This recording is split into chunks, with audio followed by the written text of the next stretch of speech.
hemos visto lo que es el estrés abiótico, ¿no? El estrés está referido a un estado de tensión, ¿no? Un estado de tensión. Y en ese estado de tensión uno responde,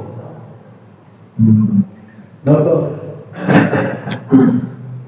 No todos responden igual. Así como decía la clase pasada, someterse a un examen es un estado de tensión, ¿no? Unos salivan mucho, ¿no?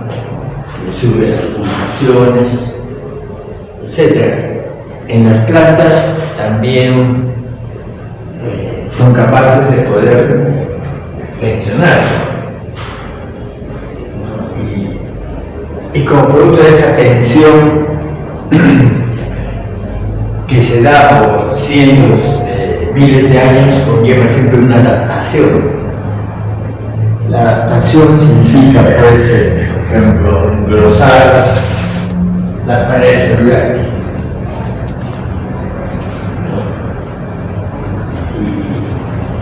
Y lo hace para protegerse del ataque, por decir, de los insectos.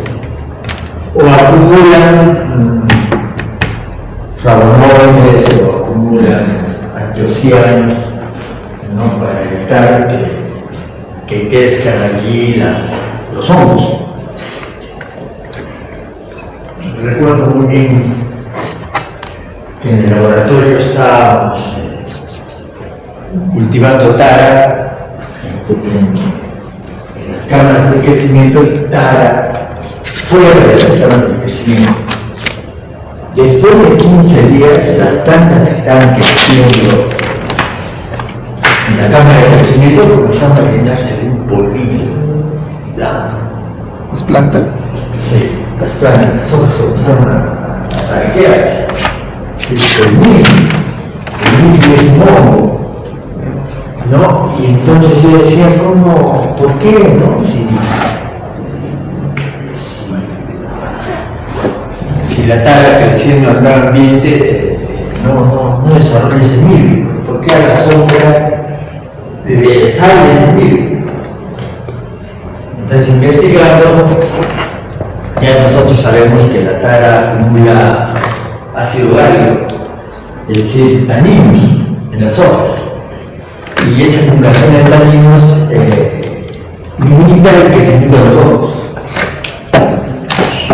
Entonces vemos cómo las plantas, ¿no? La tara es una planta con el sol, ¿no? Pero cuando está en la sombra, la síntesis de esos taninos disminuye, ¿no? Y entonces se hace propenso al ataque de ese milio, ¿no? Y entonces hay determinadas longitudes de onda que estimulan a las plantas a sintetizar compuestos químicos, otros cambios morfológicos, ¿no? Pero siempre que una planta está expuesta a la lluvia, al frío, al viento, a la radiación UV, a la alta temperatura, a la sequía, al anegamiento, la alta salinidad, cambios en el pH, ¿no? Conllevan siempre una deficiencia nutricional. Entonces son varios los factores, ¿no? Y cada una de las especies vegetales tiene mecanismos para crecer en ambientes salinos, ¿no? En ambientes con mucha radiación UV, pero todos, ¿no? Parten de un estímulo ambiental, que puede ser cualquiera de ellos. Y allí la planta tiene, pues, sensores. Esos sensores son muy diferentes, ¿no? Son proteínas. Tienen un molino en los genes. Y entonces, esas moléculas sensoriales, ¿no? Ligadas a proteínas, tienen que ver, por ejemplo, con la permeabilización del calcio, ¿no? Entonces, en tejidos que están sufriendo estrés pueden incrementarse los niveles de calcio. Por ejemplo, si hay un estrés cíclico y los estómagos necesitan cerrarse o abrirse según esa demanda hídrica, está ligado al calcio. Y el calcio está ligado a un hormona, el ácido abscísico, ¿no? Pero es fácil decir, bueno, yo cambio ese gen y pongo otro, ¿no? O trabajo con mutantes de esa proteína, de ese transportador. Pero al final, lo que no hay que afectar es el rendimiento del cultivo. Porque se ha visto que en algunos que se ha hecho ingeniería genética y se ha causado mutaciones o se ha introducido ciertos genes, merma el rendimiento de la planta. ¿Por qué? Porque una cosa es cambiar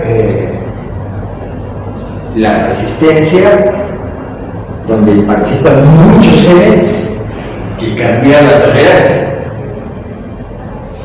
¿No? La tolerancia depende de pocos genes. En cambio, la resistencia son muchos genes, ¿no? Y fundamentalmente están asociados con el evitamiento.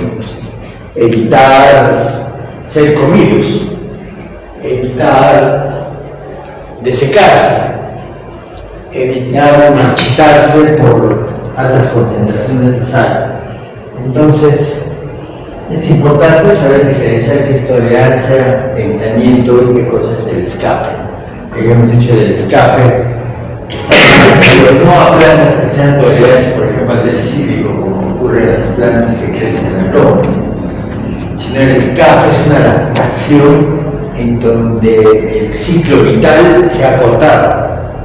O sea, en poco tiempo realizan su germinación, su crecimiento, su reproducción y la liberación de semillas. Y luego mueren. Y lo mismo se puede observar, ¿no? En las plantas que son perennes. Ahora que ha venido ya el invierno, los últimos en dar sus semillas son los pastos, ¿no? Los pastos son los últimos en liberar sus semillas al campo. Y entonces tenemos escenarios, tenemos ecosistemas, ¿no? que tienen diversas características.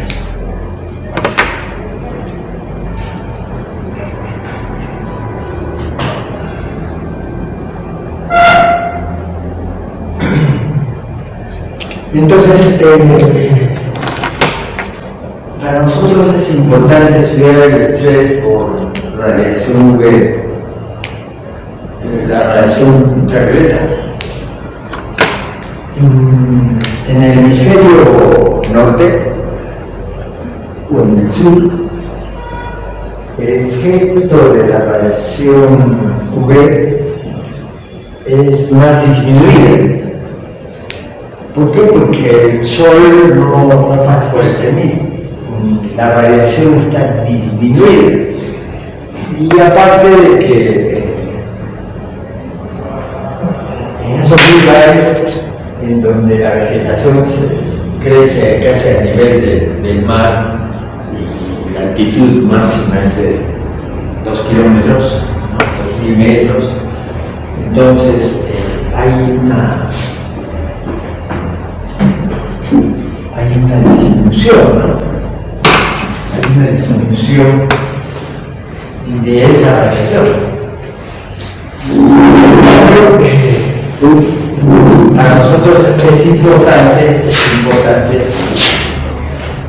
estudiar el efecto de la radiación UV sobre las plantas, porque son las plantas las que no usan sombrero. No usan sombrero, pero sí son capaces de sintetizar flavonoides en el tejido epidérmico de las hojas. Entonces, el tejido epidérmico, porque no posee cloroplasto, acumula muchos flavonoides que son un filtro para la radiación UV.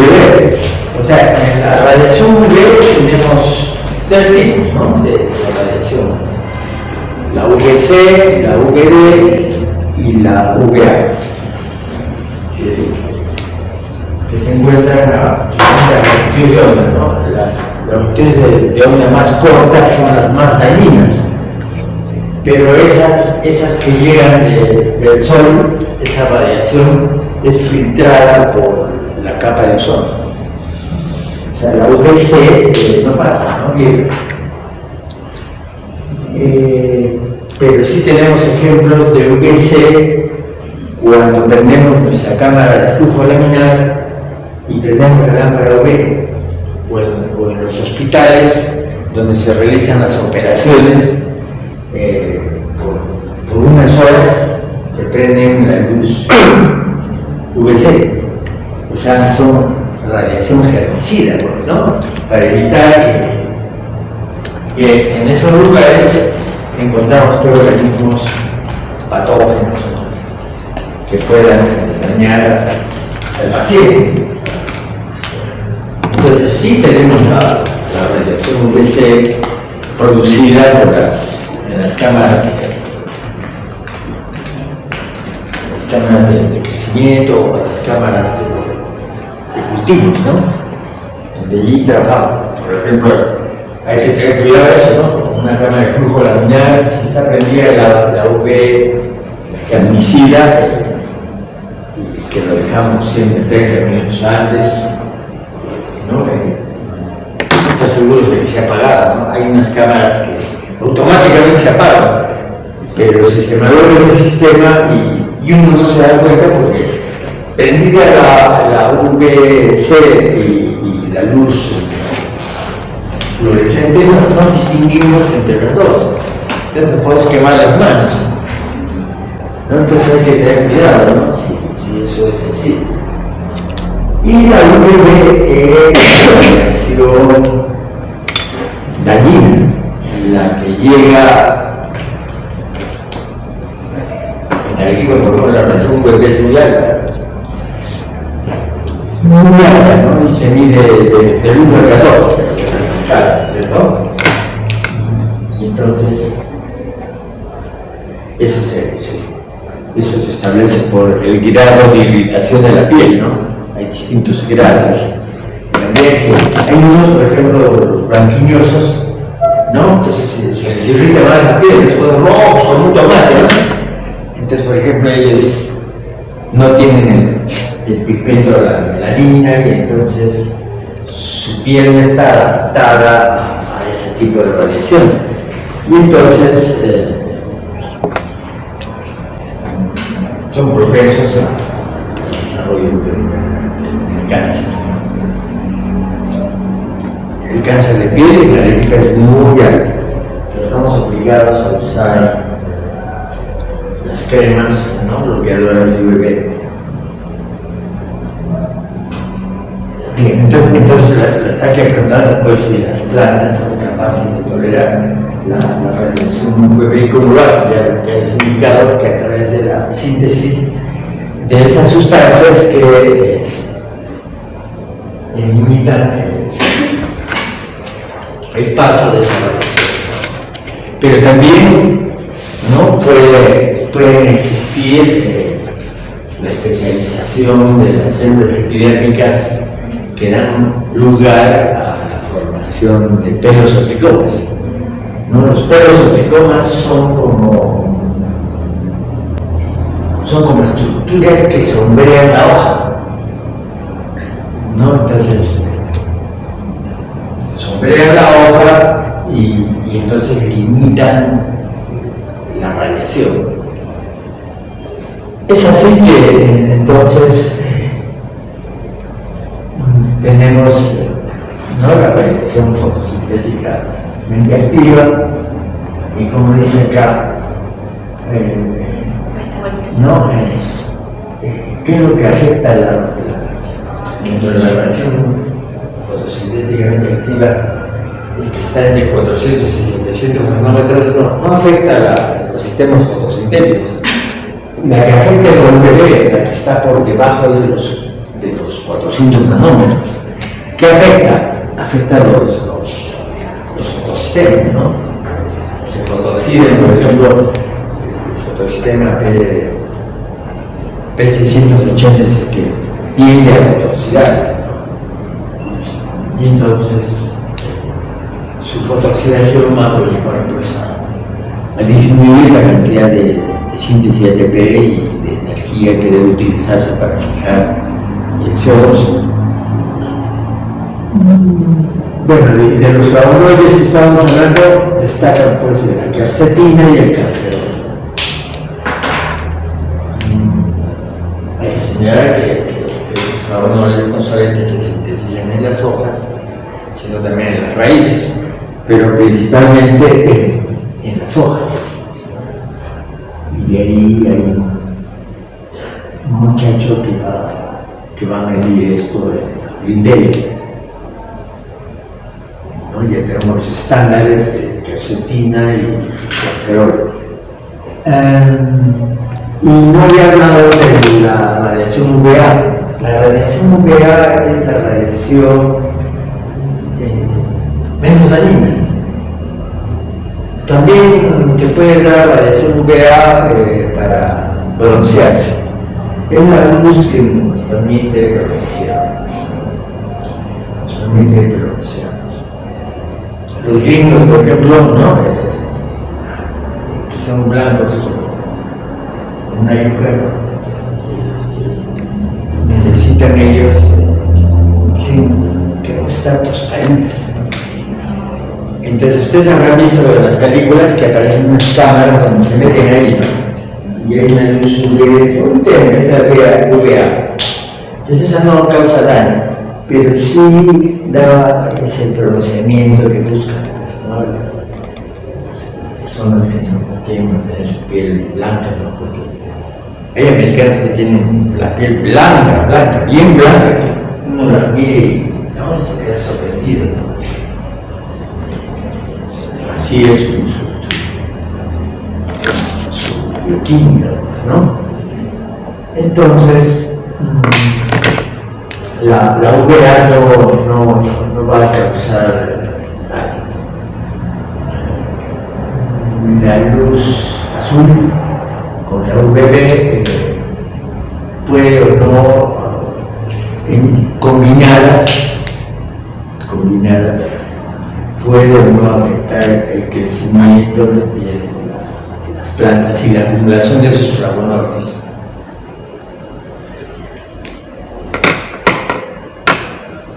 De igual forma, entonces, la luz roja, ¿no? El sombreamiento, ¿no? Puede producir que no se formen los flavonoides, como hace un momento explicaba, y que yo al exponerlo a la radiación UVB le causa un daño. Y como ustedes ven aquí, entonces, ya sabemos que es la UVB, la UVC, la UVA, y podemos jugar combinaciones con la luz roja, que está relacionada con quién. La luz roja está relacionada con los citocromos, ¿no? Y si hablamos de la luz azul, ¿no? Y combinaciones, hacemos combinaciones, estaremos hablando pues, de los criptocromos, ¿no? Entonces, fitocromos, criptocromos, y podemos hacer combinaciones. Lo que ya siempre les he dicho, las combinaciones entre la radiación UV y las otras longitudes de onda. Y la UV también puede estar de alguna manera relacionada con el estrés hídrico. También podemos combinar el estrés hídrico. supone cuando hay mayor estrés hídrico, ¿no? Hay ciertas vías metabólicas que se alteran y pueden disminuir la síntesis de los flavonoides. Y entonces, al exponer una planta en condiciones de déficit hídrico a la radiación UV, puede disminuir su crecimiento. Entonces, eso es importante, o sea, que cuando hablamos de la radiación UV, tenemos que observar distintas combinaciones. Ya Carlos Monge Medrano, es un fisiólogo peruano que explicó, ¿no?, lo que es el problema del soroche, ¿no? Y decía que el laboratorio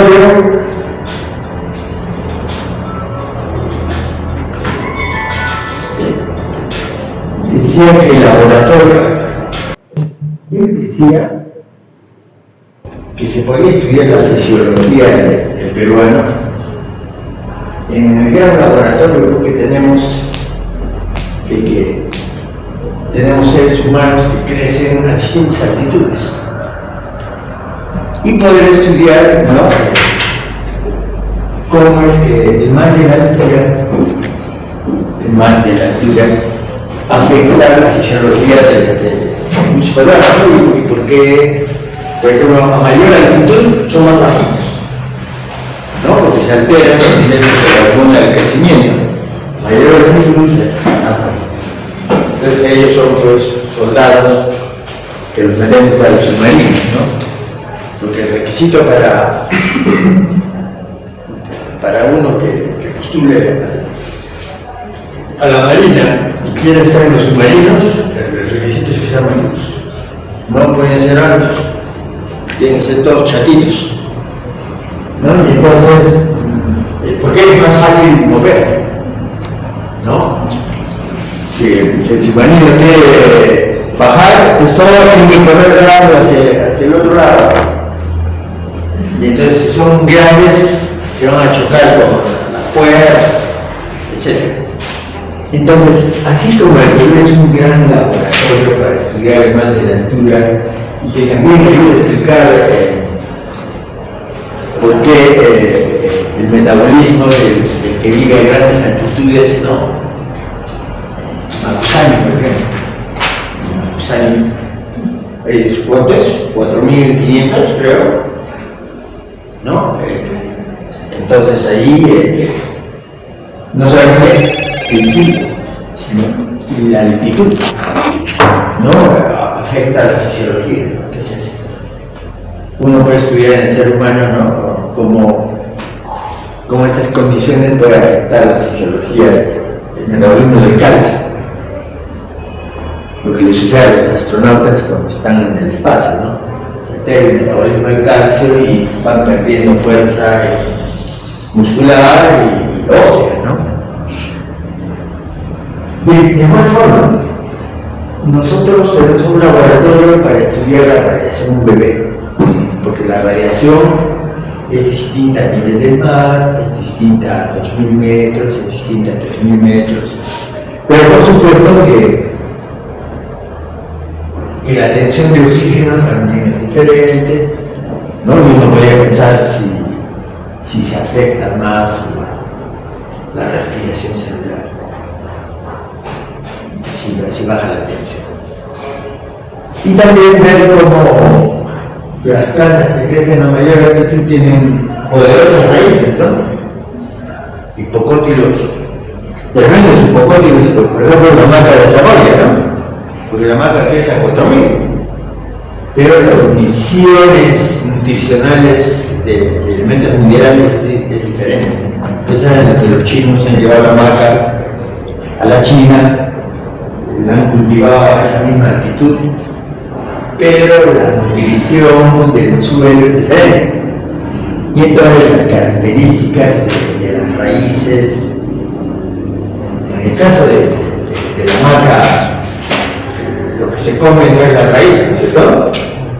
¿Qué es lo que se come de la maca? el hipocótico, ¿no?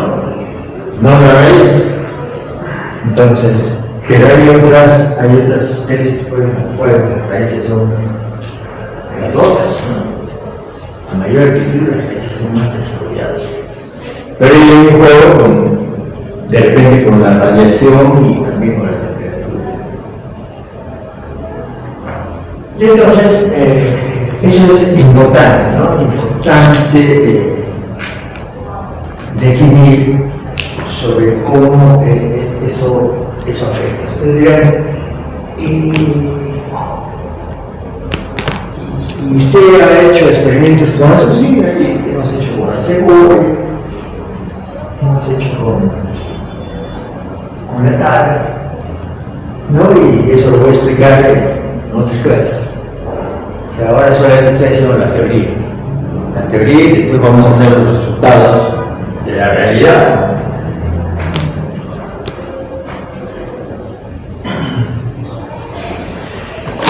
Y bueno, el estrés hídrico, ¿no? El estrés hídrico, ¿qué afecta el estrés hídrico? Eso nos debe quedar claro, ¿no? Ya vamos viendo que es diferente el estrés por la radiación UV y en el estrés hídrico, ¿no? Hay una disminución, ¿no?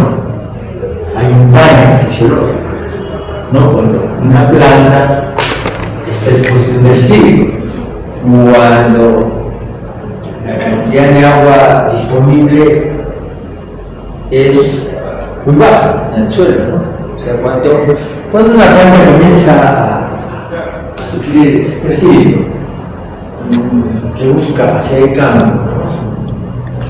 Eso uno lo calcula mediante el punto de marchitez permanente. Tenemos una publicación en la Arnaldoa, donde hemos hecho 14 cultivares de quinoa, hemos medido el punto de marchitez permanente. Se pueden revisar ese trabajo. Adorno, esa publicación aquí, ¿no? Todo el mundo lee eso. ¿Por qué? Porque es lo que ustedes hacen, ¿no?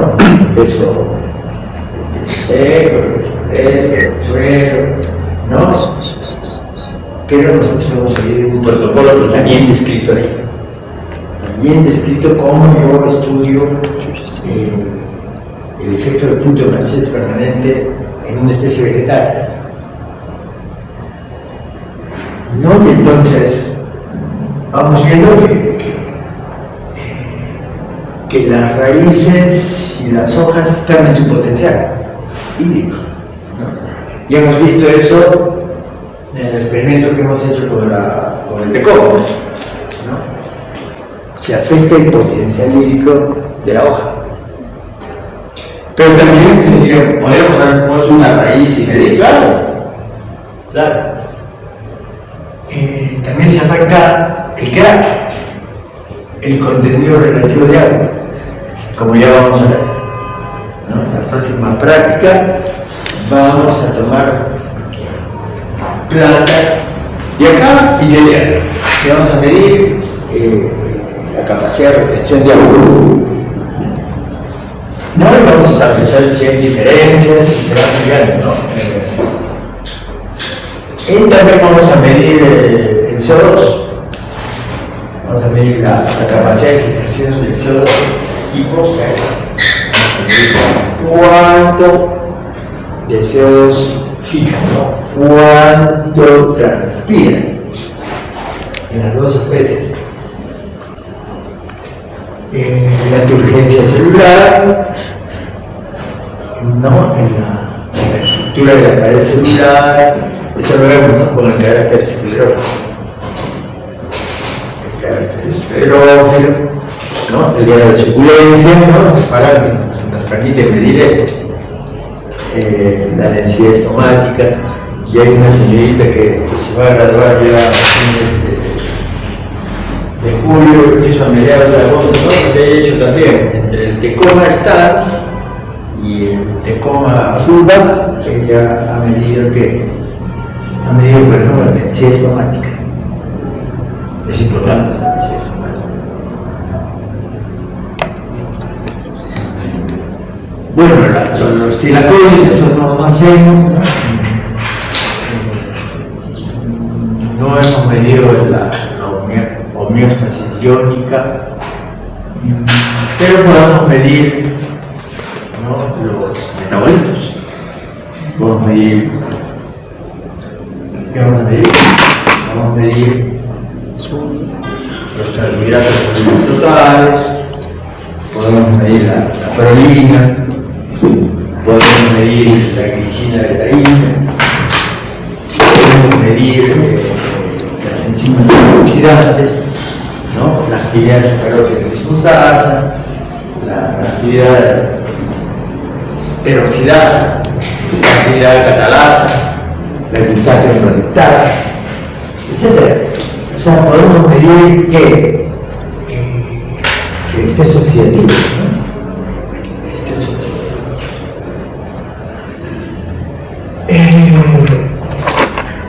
Eso nos falta comprar, medir el fotosistema 2. Medir la radiación que absorbe en esa longitud de onda P680 en fotosistema 2. La fotosíntesis misma, ¿no?, la nutrición diaria, el crecimiento del desarrollo. Entonces todo eso está ligado, ¿no?, al estrés osmótico, al estrés oxidativo, al metabolismo, al estrés metabólico, al estrés nutricional, a la senescencia de las hojas, a la caída de las hojas. Entonces, hay muchos parámetros que nosotros vamos a medir, ¿no? Y entonces, no necesariamente vamos a medir todos los parámetros, porque imagínense que midamos todos los parámetros, saldría por un libro la investigación, ¿no? Nosotros elegimos algunos parámetros, ¿no? Y entonces, estrés oxidativo, estrés metabólico, y podemos medir de acá también, ¿no?, el contenido relativo de agua, podemos medir el crecimiento de la raíz, de la hoja, podemos medir el potencial hídrico. Entonces, nosotros tenemos que construir qué parámetros nosotros vamos a medir, qué características de la planta se pueden medir, ¿para qué? Para seleccionar las especies candidatas a ser mejoradas.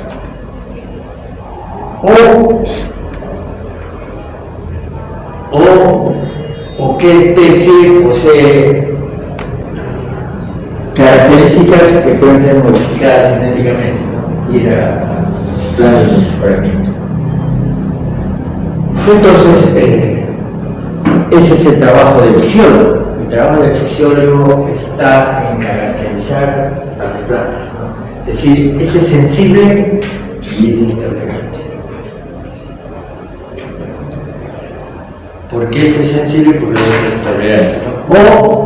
O cuál hace evitamiento. O cuál hace evitamiento.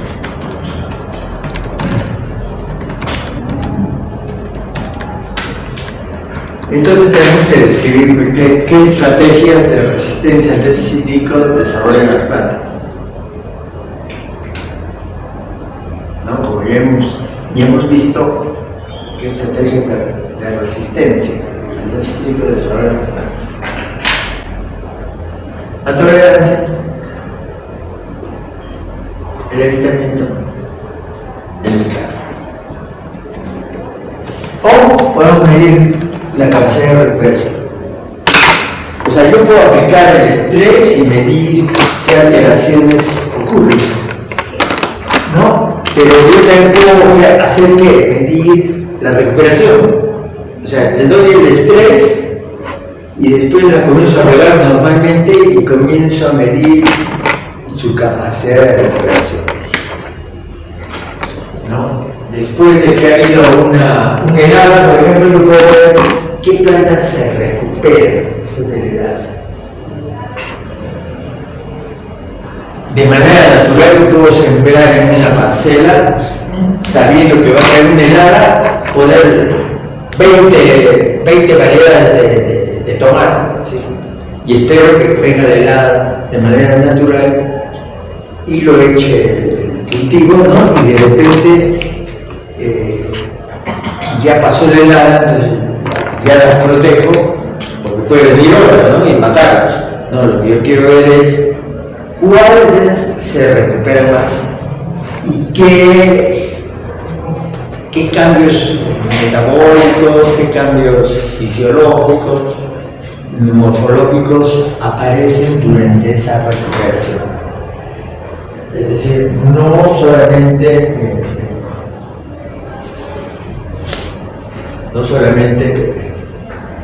podemos medir la tolerancia, sino la recuperación. ¿Qué es lo que y podemos medir lo mismo, ¿no? Podemos medir los carbohidratos, podemos medir la prolina, todo lo que podría estar relacionado con eso.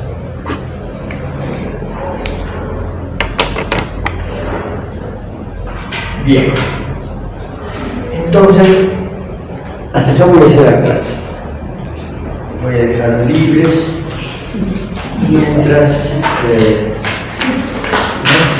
si alguno de ustedes me quiere acompañar a la Facultad de Medicina, tengo que ir a encontrarme con una